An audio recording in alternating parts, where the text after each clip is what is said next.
Hebreus 11, 7. Nós queremos mandar um abraço, a graça e a paz para os ouvintes da Rádio Palavra Acústica, que o Senhor continue abençoando todos os ouvintes, que essa palavra também possa trabalhar no coração desses nossos irmãos, em o nome de Jesus, onde diz assim: pela fé, Noé é divinamente instruído acerca de acontecimentos que ainda não se viam, e sendo temente a Deus, aparelhou uma arca para a salvação de sua casa, pela qual condenou o mundo e se tornou herdeiro da justiça que vem pela fé. Obrigado, Pai, por essa palavra, que o Senhor possa nessa noite falar com cada um de nós, que o Senhor possa entrar em nossos corações com a espada de dois gumes, cortando nosso coração e marcando as nossas vidas com a Tua palavra, e acrescendo fé nessa noite em cada um de nós, Pai, em o nome do Senhor Jesus. Amém. Pode se sentar, querido. Essa palavra aqui em Hebreus 11 vem falar dos heróis da fé, vai falar de toda a Bíblia, as pessoas que tiveram fé. A salvação vem pela fé, tudo vem pela fé, querido. O evangelho é pregado, e através da fé as pessoas são salvas. E aqui está comentando sobre a vida de Noé, que pela fé Noé, instruído, ele aparelhou uma arca. Eu quero falar alguma coisa sobre a arca nessa noite, que não é manhã, amém? Quase que eu falo manhã, né? Estou acostumado com isso. Nessa noite que não é manhã, o Senhor vai falar conosco. Então eu quero falar alguma coisa sobre a necessidade de aparelhar a arca. Todos nós temos esse chamado também, não é só Noé. Cada um de nós foi chamado para aparelhar a nossa arca, tá? A arca, ela pode falar da nossa vida, ela pode falar de Jesus Cristo, ela pode falar da igreja, tá? Então nós vamos falar como o Senhor quiser aqui, dessa maneira, para que a gente possa entender tudo isso que eu estou falando. Então, primeira coisa,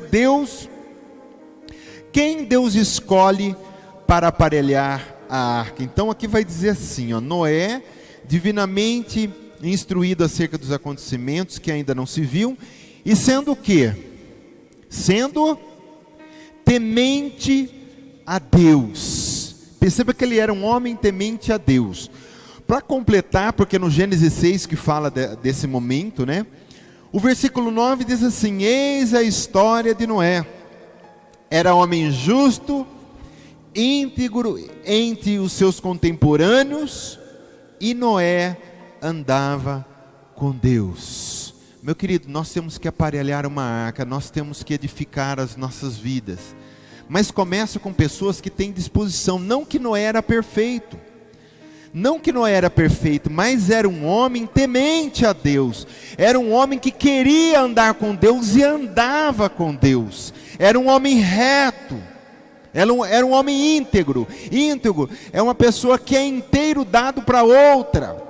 Então, se nós queremos edificar a nossa arca, se nós queremos edificar as nossas vidas, se a nossa igreja precisa ser edificada, e ela precisa, temos que começar com essas atitudes. Pessoas que são inteiras para Deus, íntegras. Pessoas que temem a Deus, a sua palavra.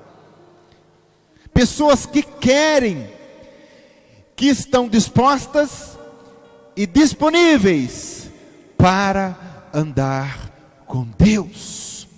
Porque todas as vezes que eu quero andar com Deus, eu paro de andar comigo mesmo. Eu paro de andar com a minha carne, eu paro de andar com o mundo, eu paro de andar com o pecado e passo a andar com uma pessoa, e eu passo a andar com Deus. Amém? Diz para quem está do teu lado: você deve andar com Deus. Mas diz assim para ele: todos os dias da sua vida. Então, se falando de edificação de arca, querido, nós vamos ver aqui que todo o processo e todos os materiais da arca, além de falar de Cristo, também fala de nós. E eu quero pegar algumas coisas aqui.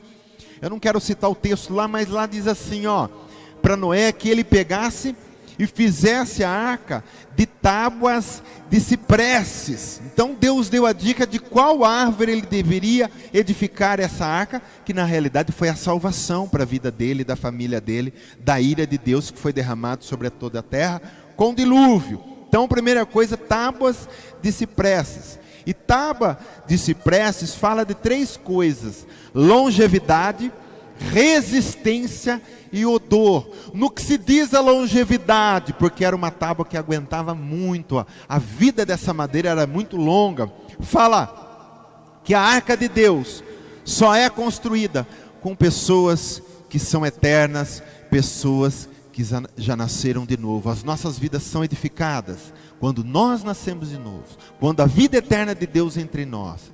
A nossa igreja vai ser edificada quando nós formos tábuas de ciprestes, quando a longevidade estiver dentro de nós. Amém?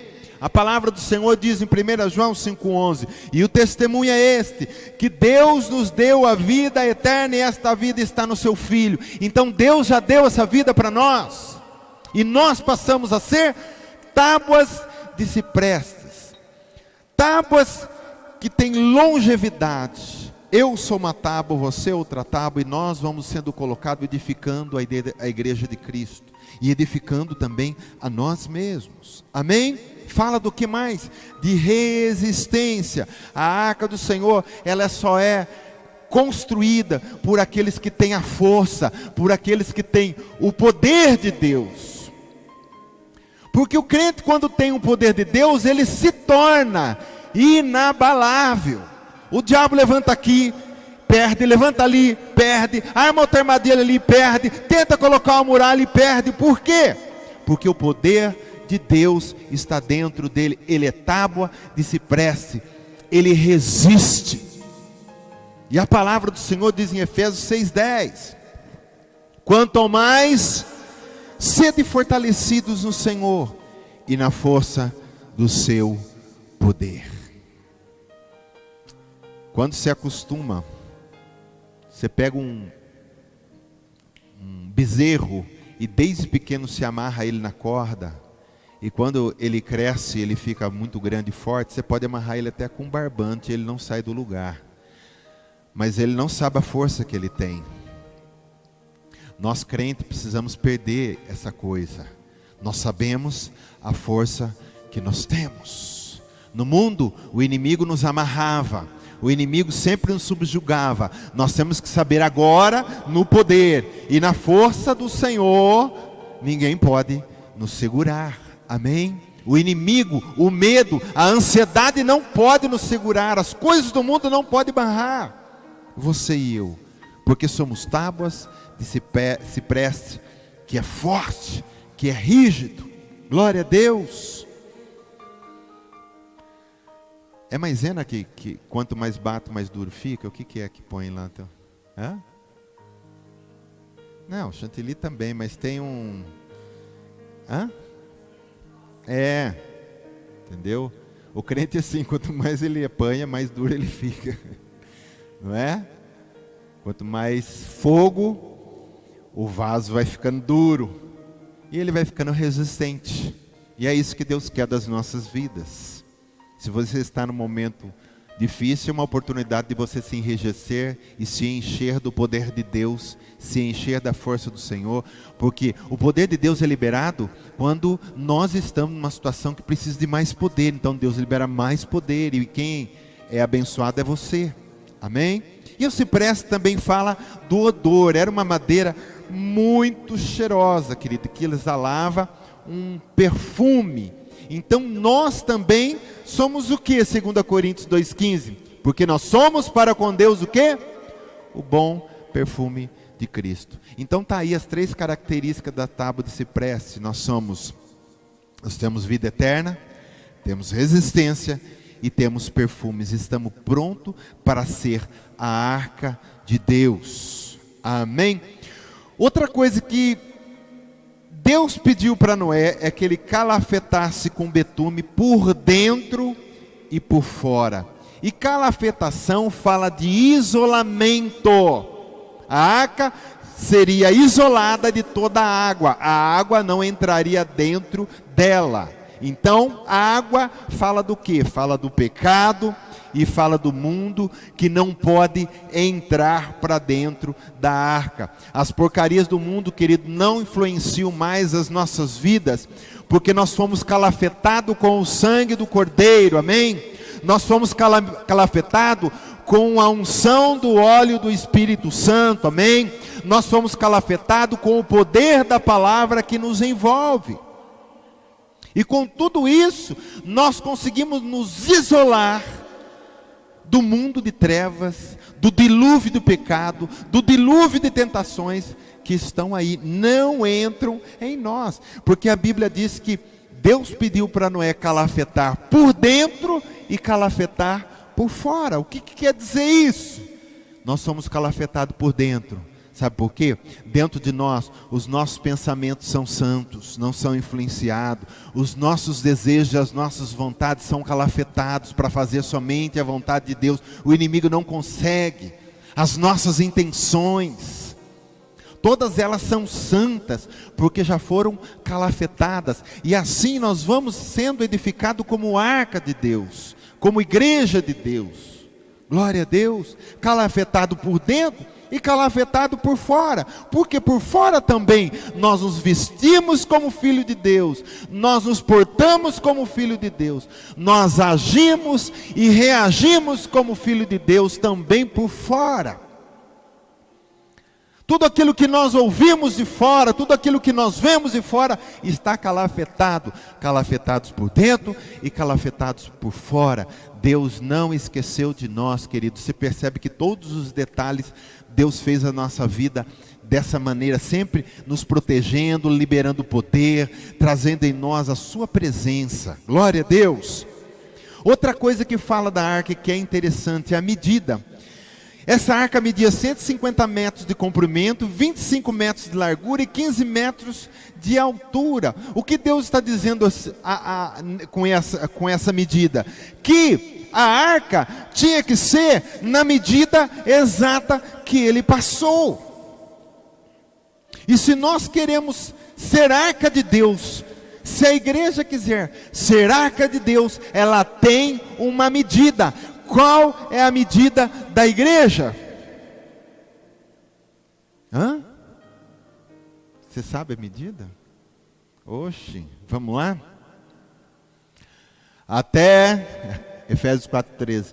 Até que todos cheguemos à unidade da fé e do pleno conhecimento do Filho de Deus, a perfeita varonilidade. Aí vai falar da medida. A medida da estatura, da plenitude de Jesus Cristo. Jesus é a nossa medida. Seremos arca, seremos habitação de Deus perfeito na medida de Cristo. Tá certo que a gente, querido, às vezes tem um irmão como referência. Glória a Deus por isso. E se a gente tem um irmão como referência, como Paulo diz, sede imitadores meus e também seja de Cristo, é porque Paulo estava indo na estatura de Cristo, mas Cristo é a medida padrão para cada um de nós. O objetivo de Deus é que você se torne um Cristo aqui na terra, que você manifeste o Cristo aqui na terra, o próprio Jesus. Para isso nós temos que chegar na medida. Tem que ser 150 metros, não pode passar nem diminuir. Tem que ser 25 de largura e 15 de altura, senão não funciona. Senão a arca não vai flutuar.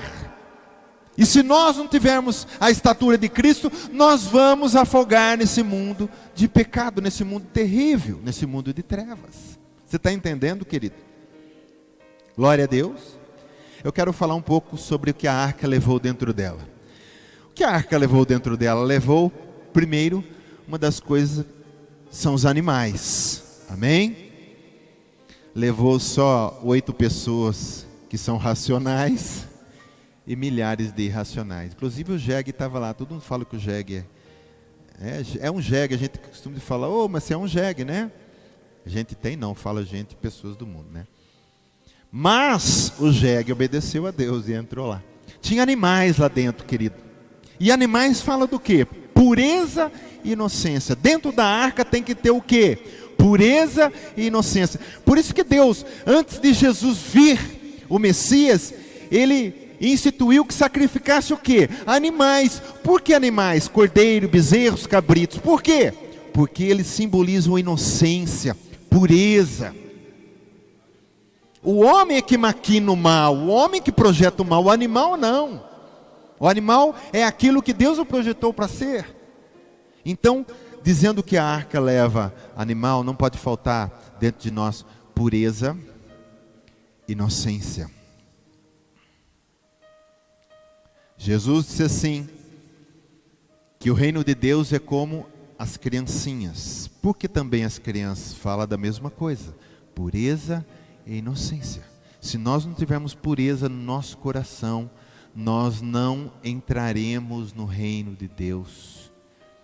Nós não faremos parte do reino de Deus nem agora e nem no porvir. Então seu coração tem que ser como um coração de criança.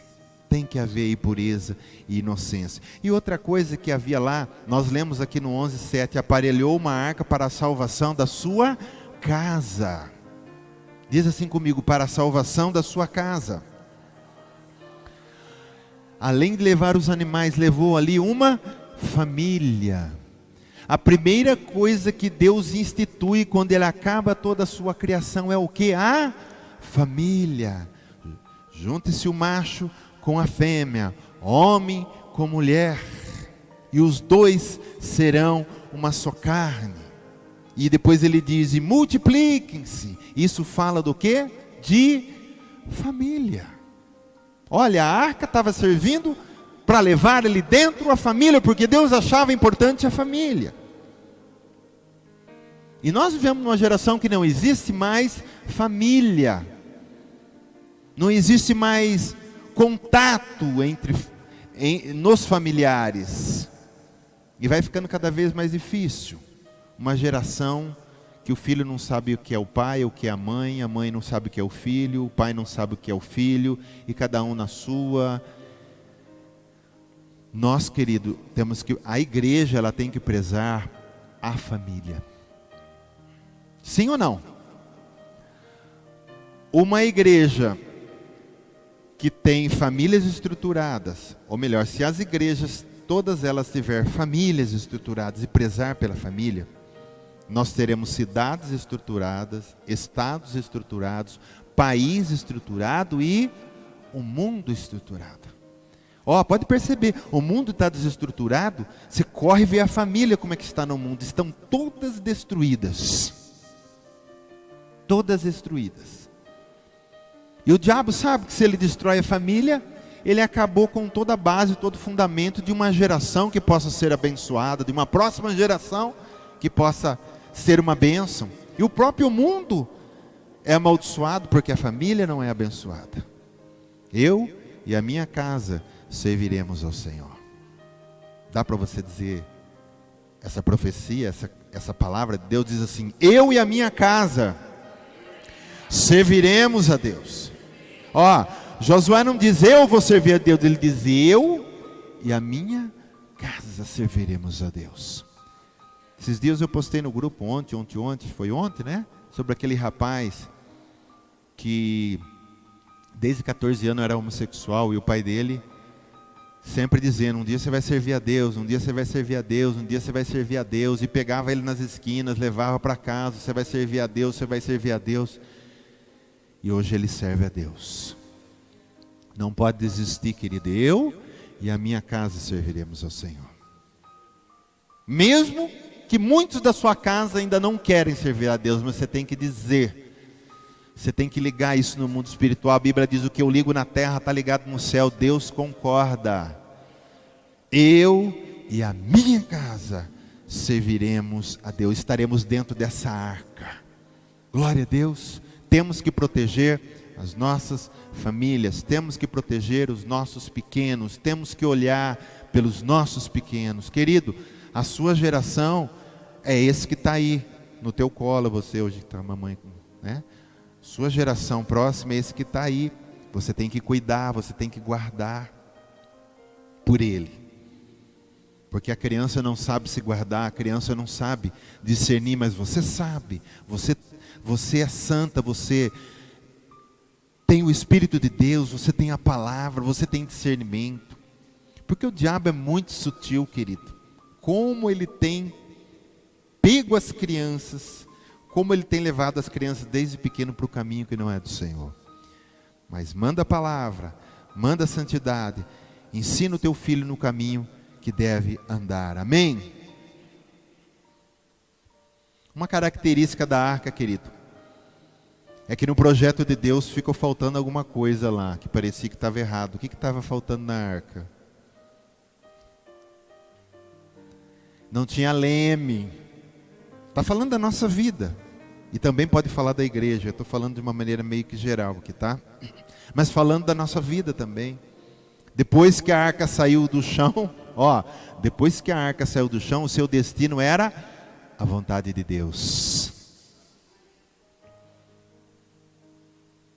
Depois que a arca levantou do chão, qual é o seu destino? A vontade de Deus. Para onde você está indo, querido? Será que você tem que questionar com Deus por que a minha arca está indo para lá, por que a minha arca está indo para cá, e agora deixa eu pegar um pouco nesse... Não tem leme. Se a tua vida está nas mãos de Deus, acabou leme, acabou a direção do homem, é só a vontade de Deus. E eu vou dizer que humanamente, muitos daqui já experimentaram isso, que muitas vezes, é claro, o nosso humano está dizendo, eu não quero ir para lá, eu não quero ir para lá, mas o teu espírito diz, vai, porque Deus está te mandando para lá. Porque é lá onde você tem medo, que é o lugar onde você mais vai ver o poder e os milagres do Senhor na sua vida. Porque se nós pegarmos a direção da nossa vida, nós vamos querer desviar do projeto de Deus. E o projeto de Deus é o projeto de Deus. Domingo nós pregamos aqui, tirou do Egito e não foi direto para a terra de Canaã, não ia funcionar, teve que passar pelo deserto, porque deserto é tratamento. Deserto é onde Deus mostra sua santidade, onde Deus dá os seus mandamentos, as suas leis, onde Deus mostra o seu cuidado e diz, eu dou comida, eu dou bebida, eu te protejo do sol, eu te aqueço à noite, vamos lá que você tem que experimentar o meu poder no deserto. E muitas vezes a nossa arca não está indo para onde a gente quer que vá, mas se saiu do chão, quer dizer, se eu entreguei minha vida para o Senhor, eu descolei desse mundo, diz, minha vida está em tuas mãos, meu querido, acabou a direção de você tomar conta. Agora é Deus quem leva a sua arca para onde Ele quiser. E se tratando de pessoas, não estou falando agora da igreja como arca, mas de cada um, que de cada um tem um destino, cada um tem um tratamento, cada um tem um percurso para passar a sua arca. Não adianta querer ir no mesmo percurso do seu irmão. E mesmo se for casado, a sua esposa, Deus pode estar levando para um lado e você precisa ser levado para o outro no tratamento de Deus, fazendo a vontade de Deus. Amém? Está entendendo? Provérbio 20, 24 diz assim, os passos do homem são dirigidos pelo Senhor. O que é passo, querido? É cada decisão da sua vida, é o lugar para onde você está indo, a estrada que você está pegando. São dirigidas pelo Senhor. Como, pois, poderá o homem entender o seu caminho? E muitas vezes a gente não entende. Como que a gente pode entender o caminho que Deus está nos levando? Se é dirigido por Deus. Eu não estou entendendo, mas Senhor, não preciso entender. Porque os caminhos do Senhor são mais altos.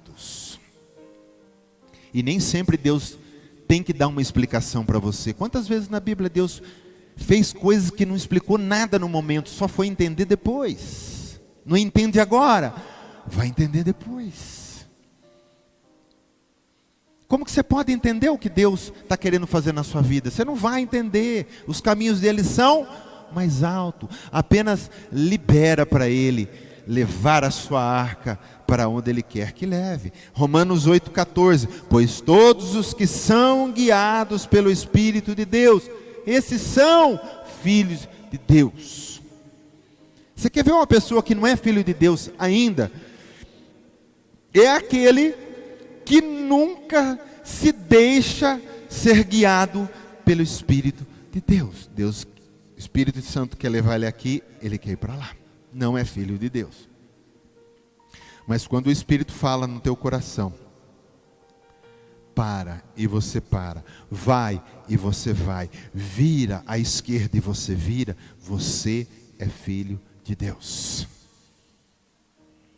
E nós precisamos ser guiados por Ele. O Espírito Santo é o nosso leme, em tudo, querido, não é só nas coisas espirituais, em tudo, comprar, vender, os sonhos, porque a partir do momento que Ele vive em mim, os meus sonhos já não são meus, mas é Ele que sonha em mim. E se o sonho que está tendo é meu, é da carne, é do homem, Deus não assina embaixo. Então você tem que discernir essas coisas. Glória a Deus. Então a arca não tem leme. Outra coisa, nós vivemos num mundo de dificuldade, tribulação, lutas, tentações. Sim ou não? Só que a nossa arca, ela não será destruída com tudo isso. Elas na realidade vai elevar a minha arca, porque dilúvio aqui, quando as águas vieram, é quando elas vieram na sua força total, e elas não veio mansinha não, porque a Bíblia diz que primeiro não choveu, viu? Primeiro veio dos abismos, debaixo da terra explodiu fontes de água, que os cientistas dizem, os cientistas cristãos é claro, que chegavam a 20 quilômetros de altura. Depois choveu. Você imagina quando essa água veio na arca, a força com que ela veio, só que não destruiu a arca. A água que veio na realidade não destruiu, ela elevou a arca. Por isso nas nossas vidas, querido, quando vem um dilúvio, vem uma luta, vem uma coisa, né?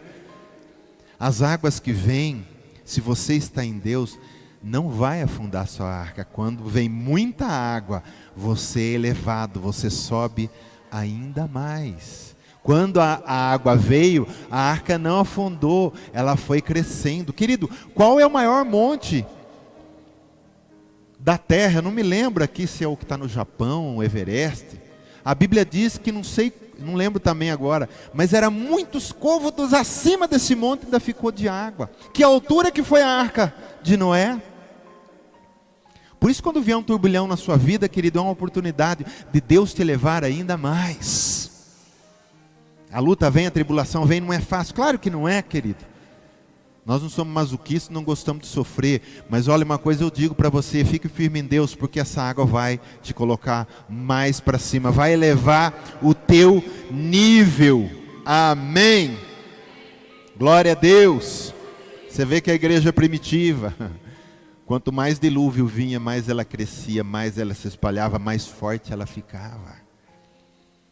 Por que Paulo se tornou o que ele se tornou? É quanto mais perseguição, quanto mais traição, quanto mais tentavam parar Paulo, querido, quanto mais água vem, mais eleva o nível. Um homem cheio de revelação, um homem cheio do poder de Deus. Nós que acabamos o livro de Atos dos Apóstolos, na teologia, é linda a história, querido, quando ele fez 3 viagens missionárias, e a quarta ele fez uma viagem para ir ser preso em Roma. E olha que turbilhão que foi a viagem. Teve o tufão, como é que chama? Aquilão, né?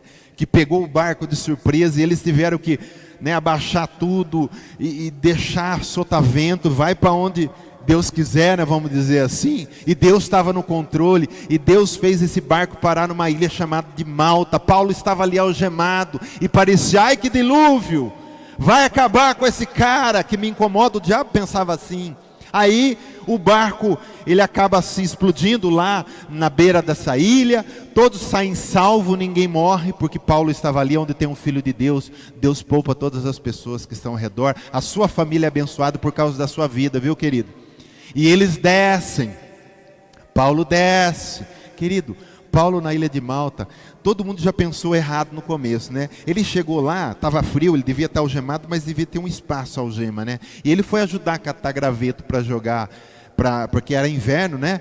Imagina todo mundo molhado no inverno, que frio que eles não estavam sentindo. E foram fazer uma fogueira na ilha de Malta, uma víbora morde ele. Todo mundo pensou assim, e é o que está escrito lá no texto. Esse aí, ó, deve ter feito alguma burrada, a justiça de Deus está matando ele agora. Só que o veneno da cobra não fez efeito nele, porque ele é filho de Deus, amém? Deus tem um propósito.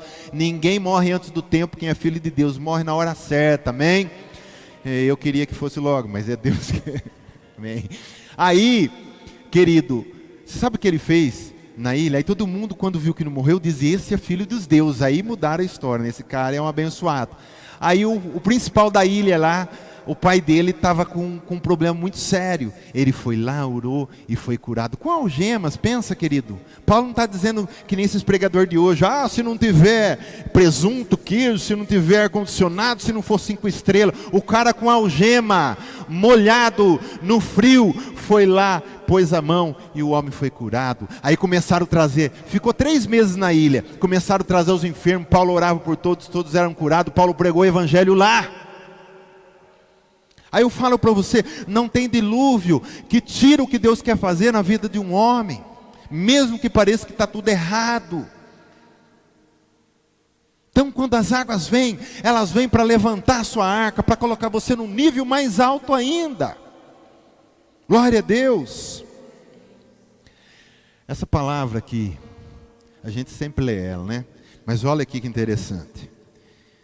Romanos 5,3. E não somente isto, mas também nos gloriamos nas próprias tribulações.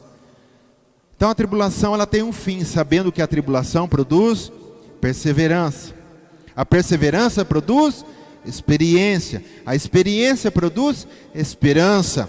Ora, a esperança não confunde, porque o amor de Deus é derramado em nosso coração pelo Espírito Santo que nos foi outorgado. Então olha que interessante, começa com tribulação, mas termina com derramamento de amor. Então toda tribulação, ela tem um fim. O Espírito Santo quer derramar mais amor na sua vida, você experimentar mais os cuidados de Deus ainda, mais a graça de Deus ainda. Não que a gente peça tribulação, entendeu? O que o Paulo está dizendo, quando ela vem, quando está no controle de Deus, as nossas lutas vêm com tribulação, mas termina com derramamento de amor em nossos corações. Glória a Deus. Quem se salvará? Só quem estiver dentro da arca. Eu acho que eu não coloquei essa passagem, mas eu quero ler, que é o Mateus 24:37, que diz assim: como foi nos dias de Noé, assim também será na vinda do Filho do Homem. Está falando de salvação. Salvação fala, aqui está lembrando da arca. Só vai ser salvo quem estiver dentro da arca. Diz para quem está do teu lado: só vai ser salvo quem estiver dentro da arca.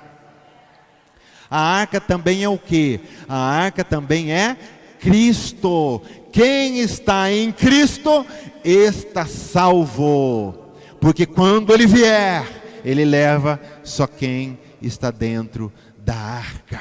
Colossenses 3:3. Opa, não coloquei também, não. Tudo bem, eu leio aqui.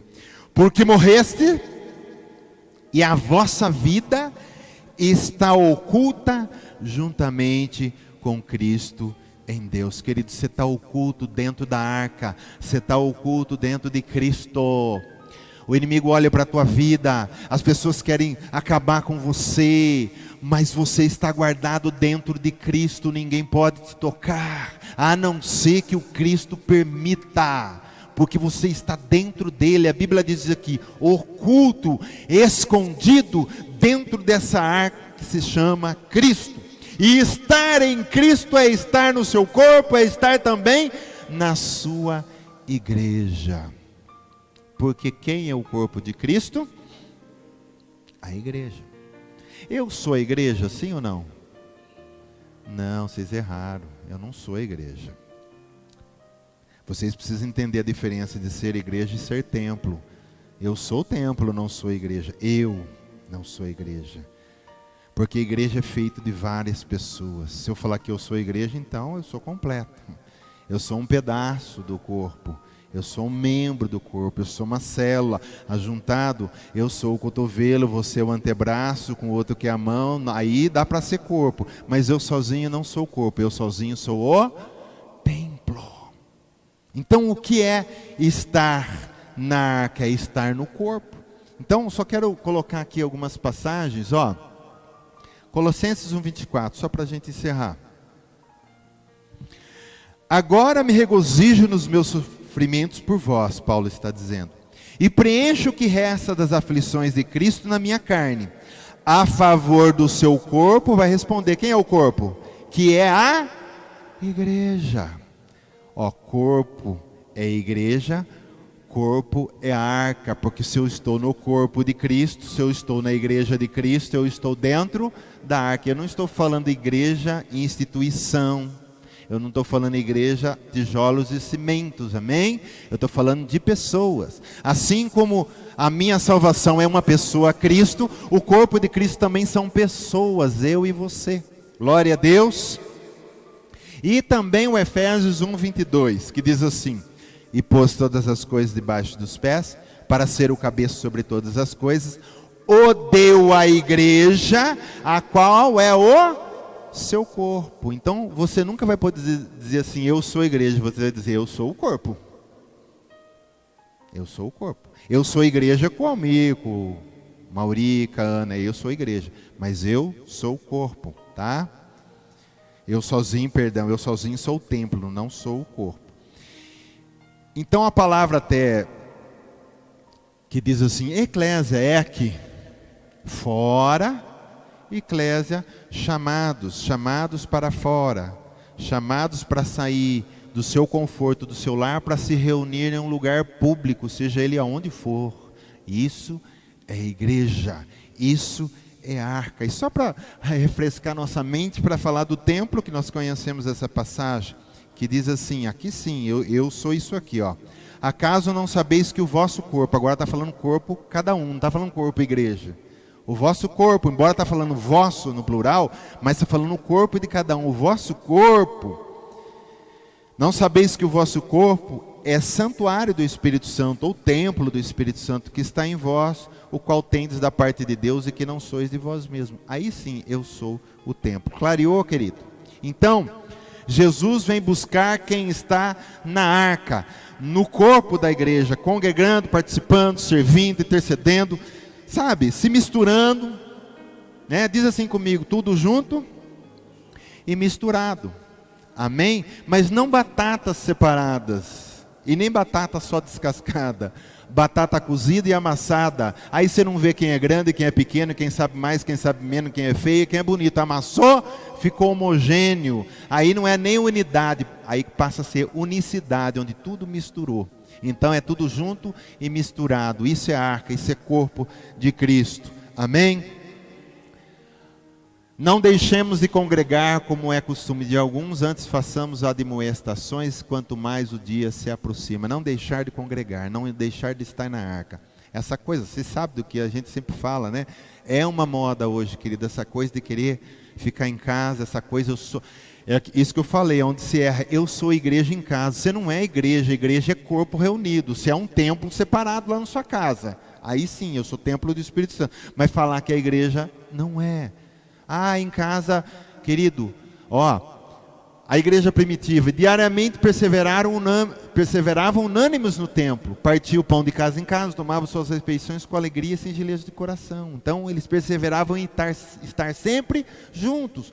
O Atos 4:24, unânimes levantaram a voz a Deus e disseram, ó, unânimes levantaram a voz. Unânimes hoje nós cantamos glórias a Deus aqui, amém? Unânimes nós adoramos ao Senhor. Unânimes nós estamos aqui ouvindo essa palavra. Unânimes Deus vai ministrar os nossos corações daqui a pouco. Amém? E mesmo quando nós formos cada um para a sua casa, nós estamos ligados num só Espírito e continuamos sendo membros um dos outros. Amém? Isso é a arca de Deus. Nós temos que estar dentro dessa arca. Porque, querido, olha, eu duvido que se Jesus voltar agora, essas pessoas que têm essas ideias, eu sou igreja em casa, que se todo mundo pensasse assim na igreja primitiva, a igreja tinha acabado lá mesmo. Todo mundo recebeu o Espírito Santo, amém? Pentecoste acabou, cada um para sua casa, vamos viver a nossa vida. A igreja não ia sair daquele lugar. A igreja ia morrer em Jerusalém. Mas eu duvido se Jesus voltar hoje. É as pessoas que ficam em casa. onde o seu culto é o Faustão, é tanta coisa lá que está acontecendo. Ah, na igreja não, mas está lá. Duvido que Jesus leve uma pessoa dessa. Nós temos que estar aqui pagando o preço, querido. Você suportar eu, suportar você, amém? Nós estarmos amando junto, exercitando misericórdia, exercitando perdão. A igreja é uma oportunidade de eu exercer perdão, de eu exercer misericórdia, de eu exercer amor, de eu exercer socorro. Olha que coisa gostosa. É uma oportunidade para mim. Se eu não estou na igreja, eu estou em casa, eu vou exercer o que em casa? Eu vou exercer exercício para o dedão, no controle remoto. O que eu vou exercer em casa, querido, se eu não sair de casa? É aqui que a gente exerce tudo que nós precisamos. É aqui que Deus nos treina. Amém? E nos prepara. É na arca. E tem que esperar o tempo certo. Para concluir, querido, eu quero ler uma passagem, essa aqui mesmo. Eu quero ler esse João 10, 27. Então a nossa segurança é que o dilúvio de pecado, tentações, tribulações, não poderão nos tirar da mão de Cristo. Que essa passagem seja um consolo para nós. Você que já se conectou na videira, você que já experimentou de Cristo, de verdade, e já nasceu de novo, essa palavra é para você. As minhas ovelhas ouvem a minha voz. Ele está falando para quem já sabe ouvir, viu? Eu as conheço, tenho intimidade, e elas me seguem, porque já entenderam, toma a sua cruz e me siga. Então é para esses que o Senhor está falando, tá? Eu lhes dou a vida eterna, jamais, porque a vida eterna, perecerão. Isso aqui é uma palavra de consolo para nós, querido. E ninguém as arrebatará da minha mão. Balança, balança, parece que não vai, parece que vai explodir, e agora todo mundo está achando, você está seguro na mão de Cristo, porque Ele sabe que você já tocou no coração dEle, que você é ovelha dEle, sabe, mesmo que a coisa parece que não vai mais, que não sei o que, Jesus dá um jeito, Jesus libera anjos, Jesus libera pessoas, Jesus cria situação, Jesus usa um irmão na profecia, sei lá o que, mas Ele vai lá e te convence que não é hora de parar, é hora de continuar, você está nas minhas mãos. E eu pergunto, quem que pode abrir os dedos de Jesus Cristo quando Ele fecha? Porque nós estamos falando da mão do Criador, mas não o que criou, querido, um bolo de chocolate. Não estou falando dessa mão, estou falando da mão que criou o universo. E você está fechado lá. Quem as arrebatará? Da mão de Cristo. Nós estamos falando de arca, de segurança, estar em Cristo. As mãos de Cristo é como a arca, que nos protege e não deixa que nada entre para nos tirar daquele lugar. Pode tentar, querido. Por isso que o inimigo chama tentador. E pode tentar. Mas nós que já estamos na mão de Cristo, nós que amamos Cristo, nós que já nos apaixonamos por esse Deus, daí nós não saímos. Amém? Aquilo que meu Pai me deu é maior do que tudo, que é o poder, Jesus falando como homem, e da mão do Pai ninguém pode arrebatar, nem na mão de Cristo e nem da mão do Pai. É como se estivesse dizendo que Cristo nos segura na mão dele, aí vem o Pai e fecha a mão de Cristo, e aí? Tem que abrir a mão do Pai, tem que abrir a mão de Cristo. Quem vai conseguir? Satanás tentou, ele recebeu um chute no traseiro, e do céu ele caiu para a terra, nos ares, perdão. Aí no Apocalipse que ele vai para a terra, e da terra diz a palavra que ele vai para o abismo. E do abismo, que ele fica preso 1000 anos, ele vai para o lago que arde com fogo e enxofre. Mas nós, de fé em fé, de glória em glória, sendo elevados de dia em dia, porque quanto maiores são as águas, mais alto a nossa arca vai. Amém, querido? Você é uma arca de Deus abençoada, que Deus projetou para não afundar.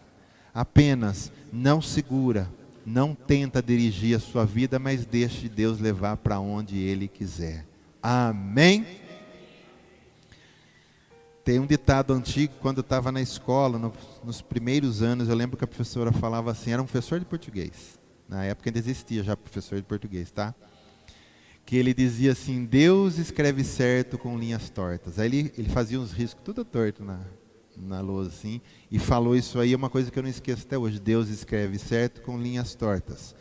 Muitas vezes nós não entendemos para onde Deus está nos levando, como foi aquele povo que saiu do Egito e diz, puxa, agora não entendemos mais nada. Ele tira a gente de lá e coloca aqui num lugar onde não tem saída.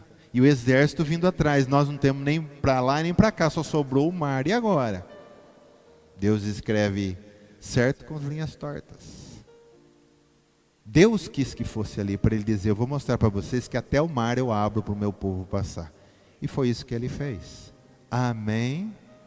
Glória a Deus. Vamos nos colocar em pé, queridos.